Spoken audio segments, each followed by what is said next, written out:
Mind Crypto here. I hope we're all having a wonderful day and another video for your daily intake. And today's title of the video is It Won't Be All Decentralized.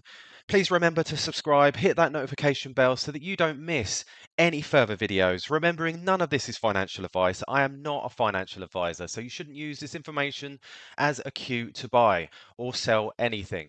But we're going to start now. We are ranked 40 and market cap of 1.1 billion. Current price is nearly $91. We have a 24-hour volume of 9 million, and it's looking kind of green on a Sunday, which is kind of unusual, but it is what it is. We sit here and we wait. We are currently 0.2% up in the hour, 0.3% up in the day, and 0.7% up in the week. We are 8.3% down in the month. So let's get started. So I saw this post from Dr. Marking Heisbook. Blockchain for finance pioneer Quant Network launched a new service today for financial institutions, payment firms, and other enterprises struggling to protect their smart contracts and decentralized applications from vulnerabilities. Quant is enabling the secure transformation to decentralization and blockchain networks, migrating from an on-prem and cloud infrastructure and application to distributed ledger technologies.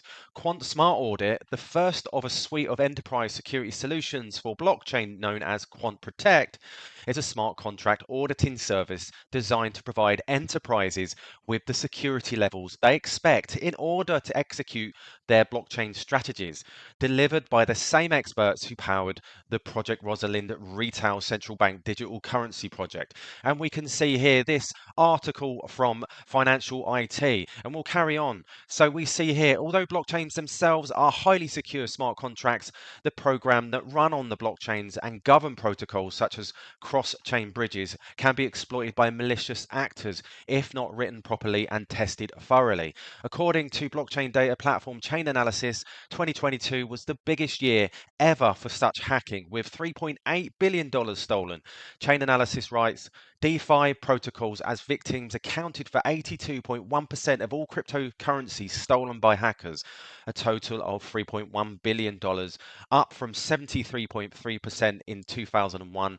And of that $3.1 billion, 64% came from cross-chain bridge protocols. Specifically, bridges are an attractive target for hackers because the smart contracts in effect become centralized repositories of funds backing the assets that have been bridged to the new chain. A more desirable honeypot could scarcely be imagined.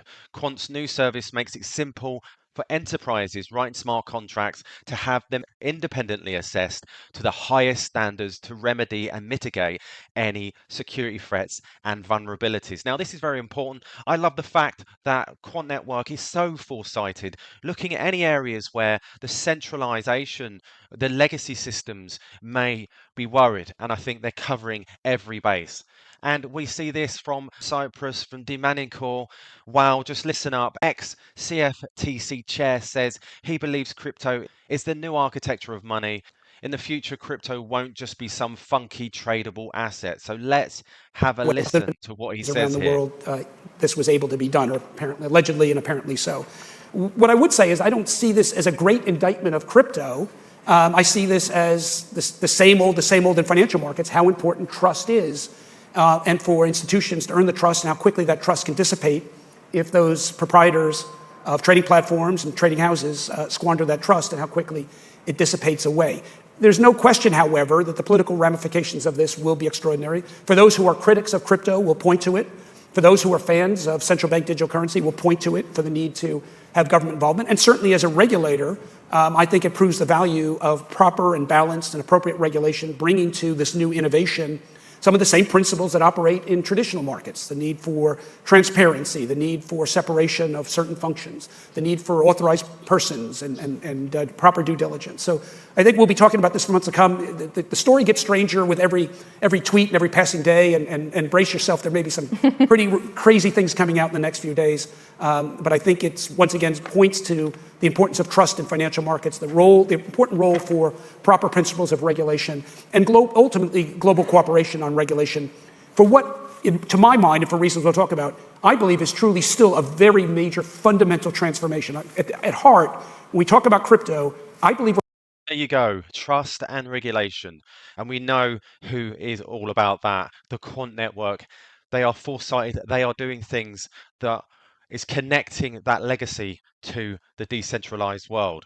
And then we see this tweet from Construction Trader ETH, the digital pound roadmap. The API layer will play the utmost important role in the digital pound implementation, the quant overledger. So let's have a listen to this. I'm just going to spend 2 minutes on what next for the digital pound.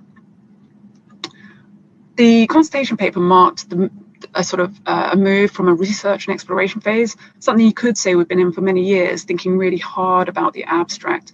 And as Nicola sort of launched us with, moving into a slightly more tangible, what's the design? How can we flesh out this design that we've put out there?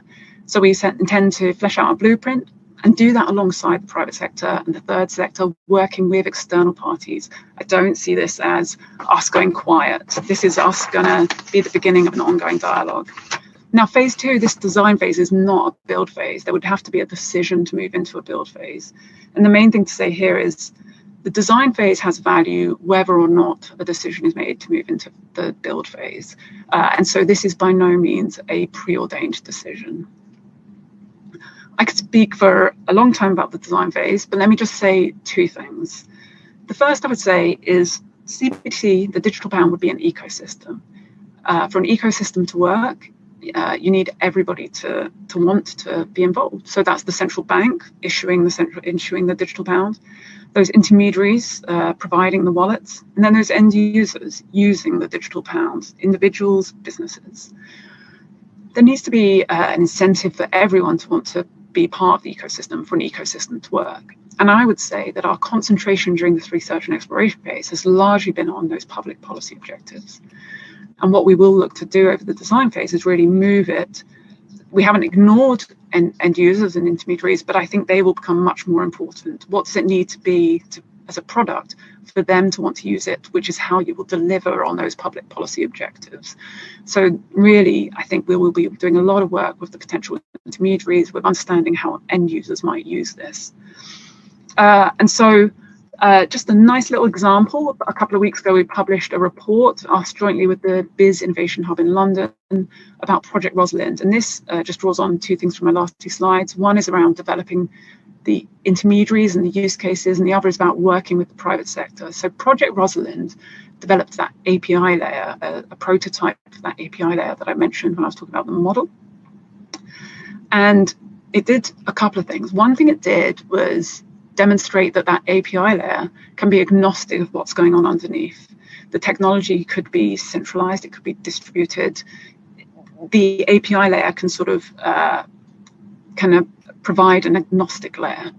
But the other thing we did was work with a lot of companies to develop end use cases using those APIs. And that is the start of really developing this idea of what would intermediaries use it for, what would end users use it for. And so a nice report came out a couple of weeks ago to really start sort of illustrating how we're trying to think about that. Okay.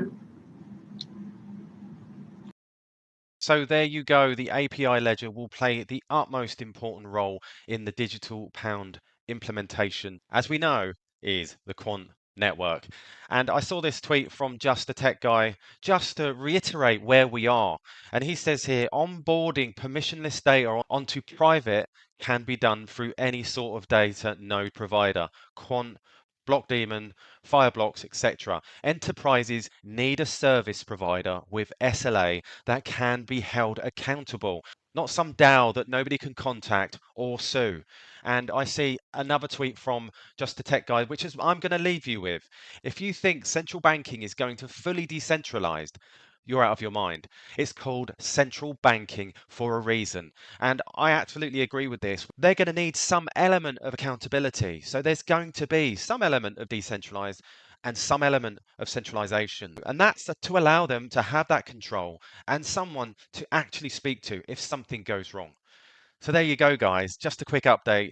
Please subscribe. Please hit that notification bell so that you don't miss any further videos. All the best, and I'll catch you later.